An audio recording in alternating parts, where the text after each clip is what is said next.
Well, hello, my name is Jack Page, and I am a candidate for Commissioner at Large for the City of Muskegon. I want to thank you guys for having me out and having this little interview. I've been a resident of the City of Muskegon my entire life. I come from a family that has civic engagement quite a bit. My stepfather was vice mayor of the City of Muskegon and was on the commission for, I believe, 3 terms. So I got to see a lot of the, growing up, I got to see a lot of the workings of how City Hall works, and both how it can be both a blessing and sometimes a challenge all at the same time. I'm married, I have 2 kids. They are aging out of my home at this current time. I currently reside on the West End in the Bluffton area, but I grew up across the street from the gym doors of Muskegon High School, right in the Nelson Neighborhood Association.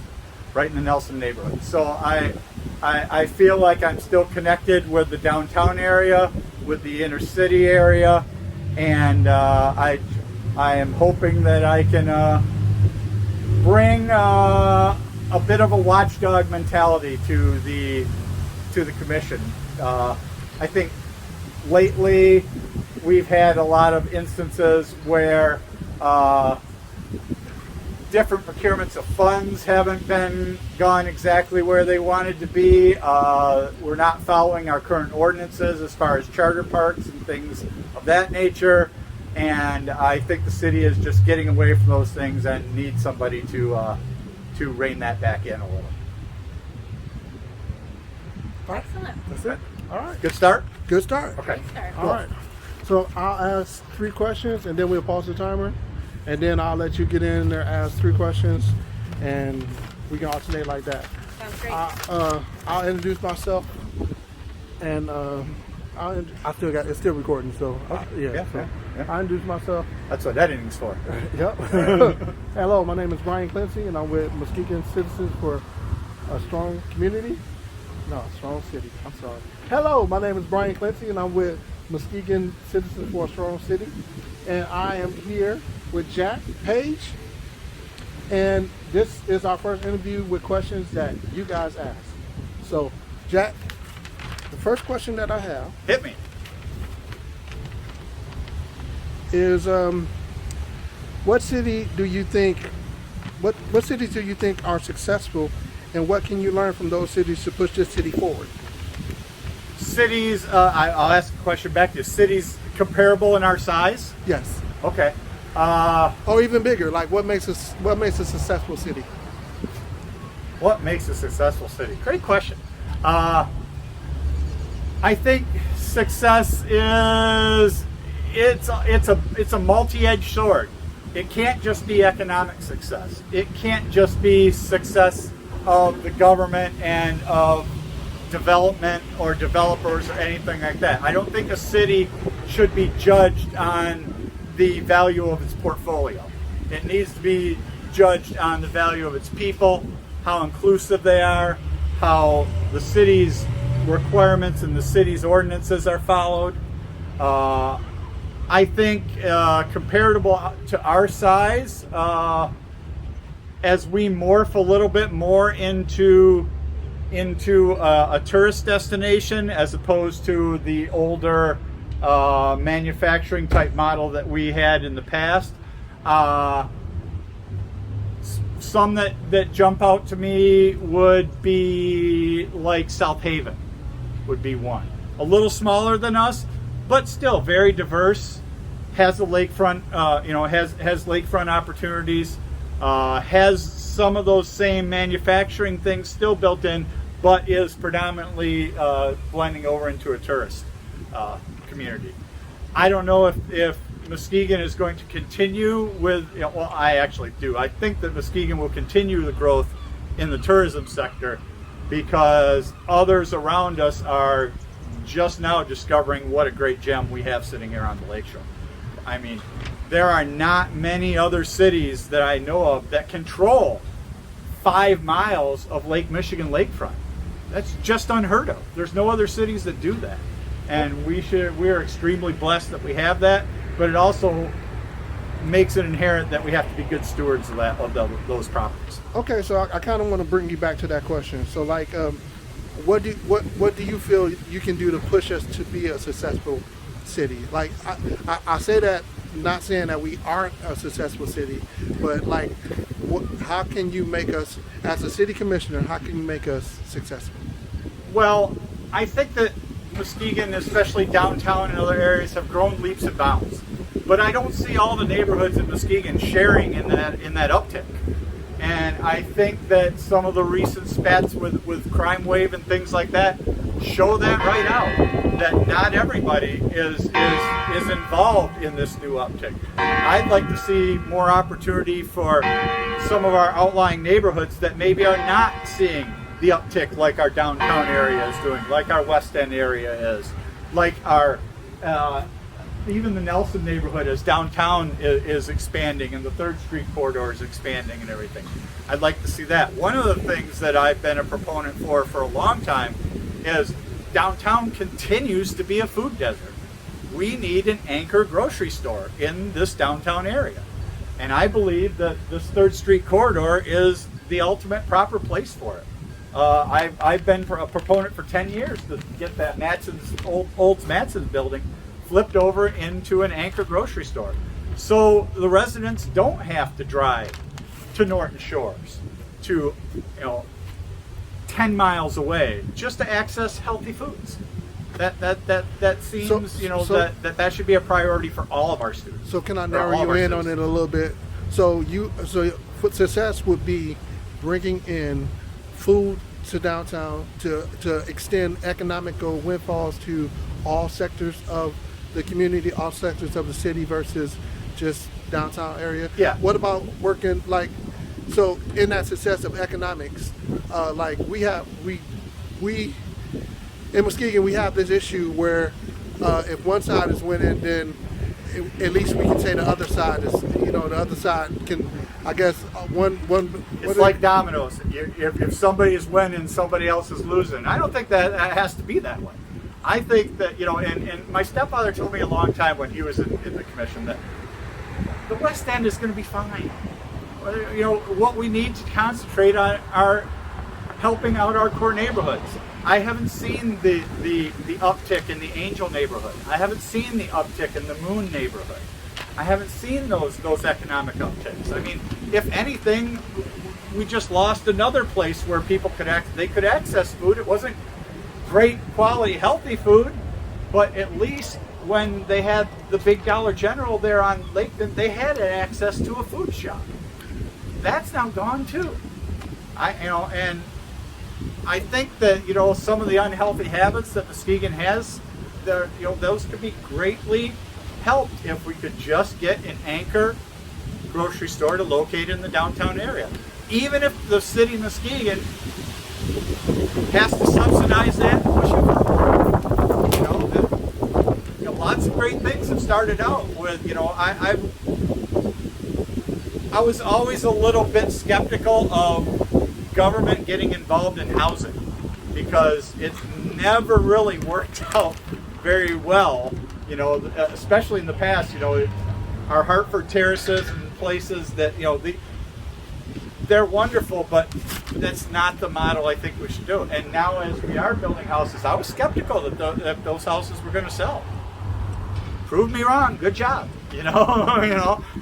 But on the housing front too, that's something else you said, what else can we bring, is housing to me, that they throw around the buzzword at the city commission all the time of affordable housing.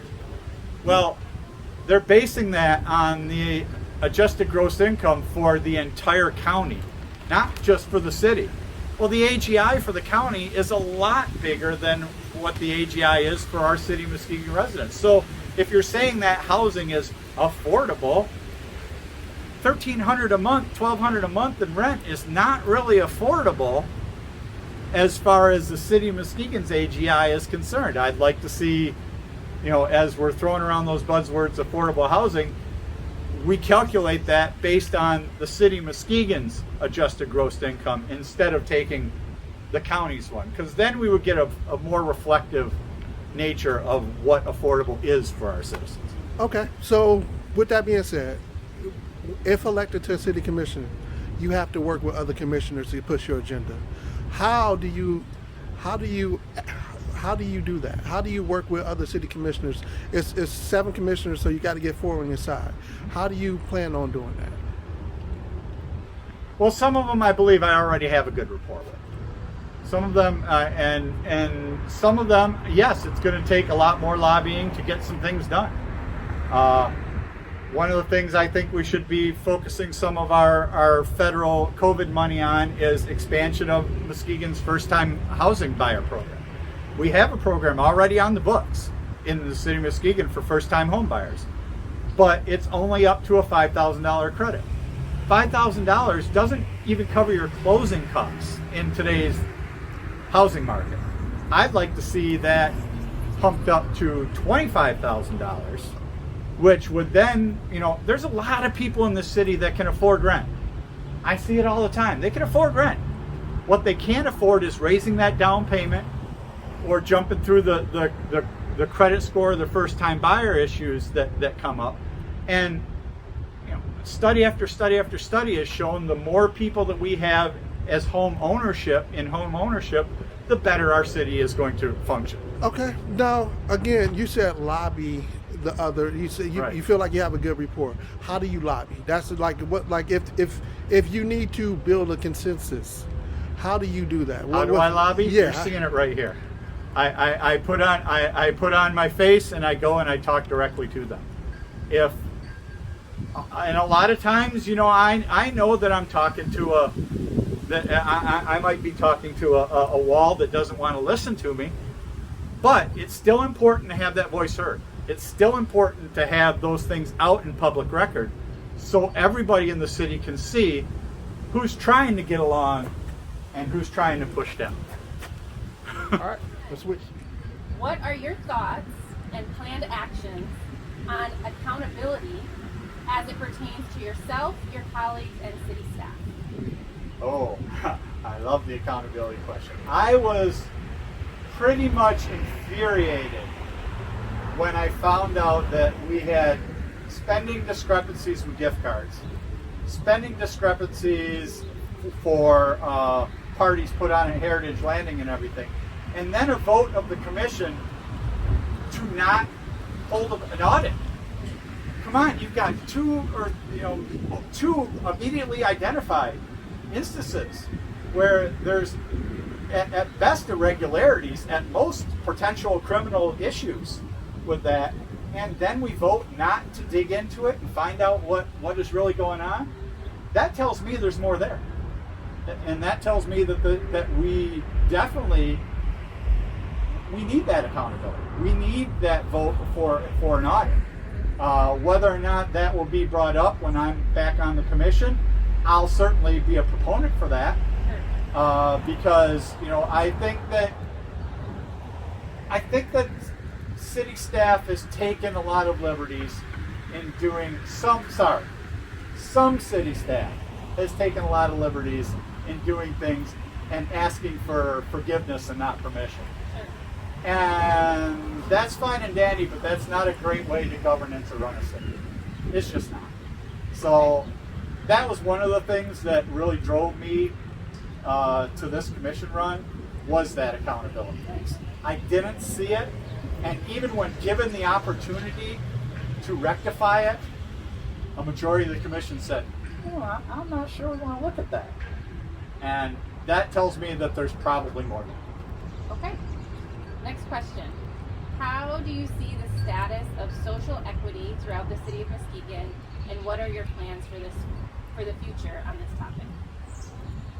It's funny, I've been a restaurant manager my entire career. So I've dealt with a diverse course of people working for me my entire life. And even in the restaurants, not necessarily ones I ran at the time, but I saw the inequities then.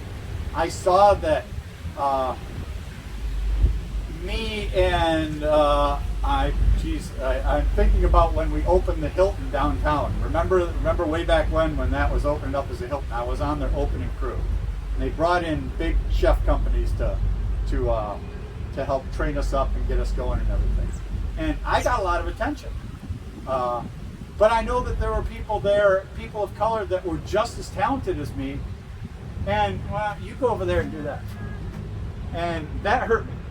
And it's always hurt me. I think I've had a little bit more empathy because I came from an interracial family. My sister, my parents adopted my sister when I was 5 years old. My sister's black. She passed away when she was 36. Juvenile diabetes, terrible disease. But anyway, we were living in Norton Shores at the time. And I'm a 6-year-old kid, 5-year-old kid at the time. The guy across the street moved his family to a hotel until he could sell his house because my mother and father decided to adopt a black child. That's when my parents decided, we're not living in here anymore. We're moving down into the city. I'm not raising my children around that type of attitude. Yeah. So that's my time on that. So we can add 5 more minutes. I just want to follow up with that on what do you see. I think that acknowledgement has started to happen more, maybe based on the story you just told. Maybe acknowledgement was happening in your life sooner or in a different way. I think acknowledgement has started in the city of Muskegon. What do you think that as a commissioner you could be a part of to do better when it comes to social equity? What could I do better to help with social equity? A lot of it will be tell my story, because I didn't get to the second part of the story. Was I got to see racism from both sides. I saw when my sister, because she was with a white family, she wasn't accepted by a lot of the black students at Nelson School. She wasn't accepted by a lot of the white students at Nelson School because of it. So I got to see a little bit of the duality of that, and that hurt a bit because it was a gut check amongst myself that geez, she's going through this and she's going through this, and well, how can I help my sister? How can I help her? And at that point I was already aged out of Nelson, so I went back to Nelson and started tutoring junior high kids while I was in high school. And specifically because of that reason, I wanted to reach out and help back. How can I personally break down the barriers of social equity? I can try my hardest. And that's really the only answer I can give you specifically. Because if I had all the answers of those type, I wouldn't be standing here talking to this. I'd be in a much larger stage. Well, Jack, I want to follow up on that question. I'm sorry. So now, your personal responsibility is that you're going to talk about it and you're going to work through it. Do you have any proposals, anything? Have you ever thought about anything that you can propose to the city of Muskegon to support that diversity and equity and inclusion? Well, one of the things that I pushed for when we started getting into our marijuana ordinances and everything is I would like to see a lot more of that money go to expungement clinics and people who were directly affected and their families moving forward. I mean, if your father or mother were put in jail over a marijuana offense, and you have to know that that's going to affect the rest of the family, and it probably will for more than just one generation. I'd like to see some of those fundings and everything to help rectify some of those wrongs. Evanston, Illinois just put in a great program where they're using their marijuana proceeds to do kind of what I just proposed in the housing sector. They'll give $25,000 to anybody that's been a resident of Evanston, Illinois, persons of color, to rectify past wrongs. That was for the housing discrimination. Correct. That was that was a form of reparation. Correct. So, are you willing to? And this is on the record. Yeah. Are you willing to propose a plan like that for reparations? I would have no problem helping to craft an ordinance like that, or helping to move some of our not only our COVID funding but our continuing marijuana funding or medical, marijuana excise tax funding, because it has disproportionately affected black communities for decades, and decades and decades and decades. And what do you some feel of that money should be flowing back into the community. But what do you feel about people that say that's so long ago? Like that's what people always continue to say. Reparations was so long ago. Redlining districts were so long ago. Like we know in Muskegon. Do you mind if I swear on camera? Horseshit is what I'd say, because my stepfather was still dealing with redlining when he was on the commission. I believe it's probably still happening now. That's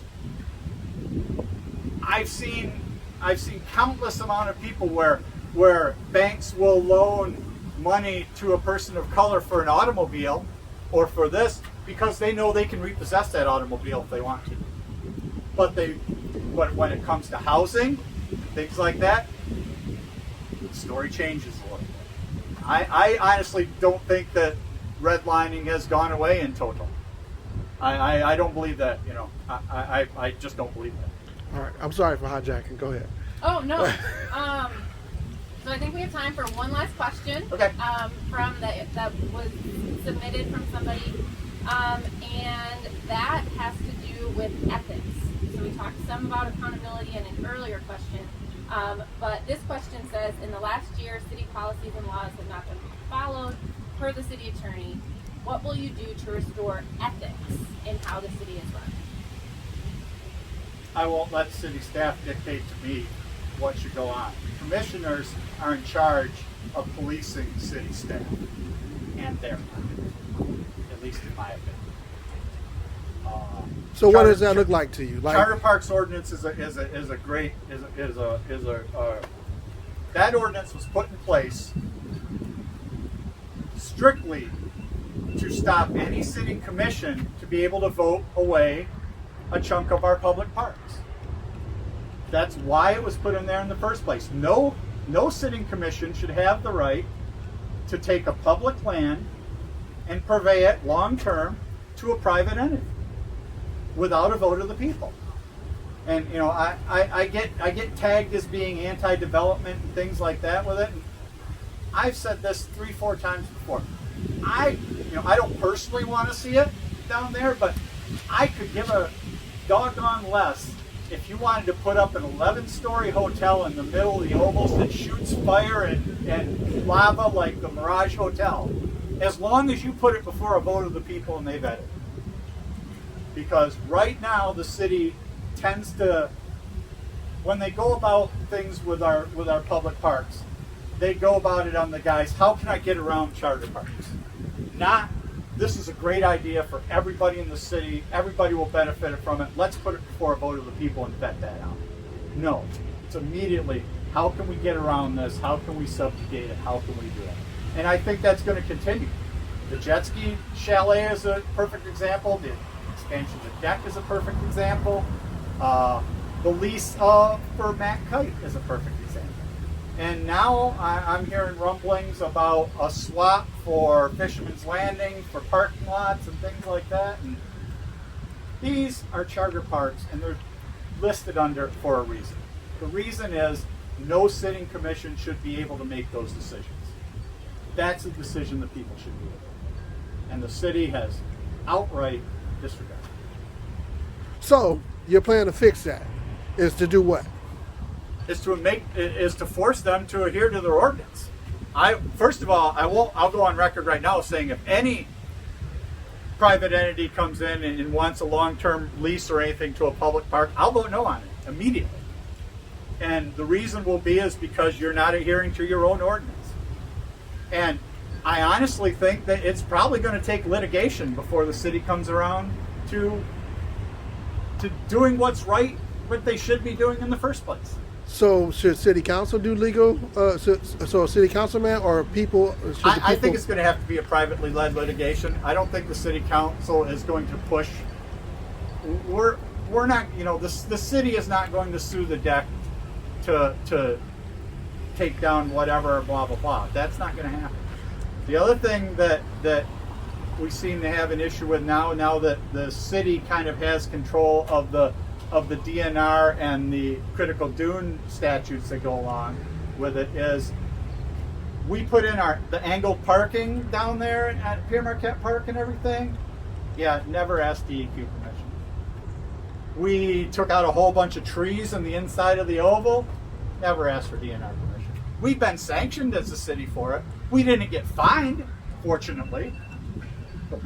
But the DNR has come out and said, you know, you're overstepping the lines. And the thing is I don't think the DNR will get involved at all until a neighboring municipality pushes the effort. And we are just out at our time. So now I'm going to start your closing remarks time. And you can go ahead with your closing thoughts. Well, what I've based my campaign on are 3 points: protect our parks, protect our money, and protect our housing. Those 3 things are my main 3 points. I want to see the city abide by its ordinances with charter parks. I want to see the city spend money responsibly with a vote vetted before a vote of the commission, not just ask forgiveness instead of permission. And like I said, I have huge concerns with the fact that there's already been spending discrepancies, and now we're going to get a $22 million blank check dropped in our head. So protect our parks, protect our money, and protect our housing. Those are my 3 main points, and I hope that I've earned a little bit of your trust and your vote today. Thank you, Jim. Sweet.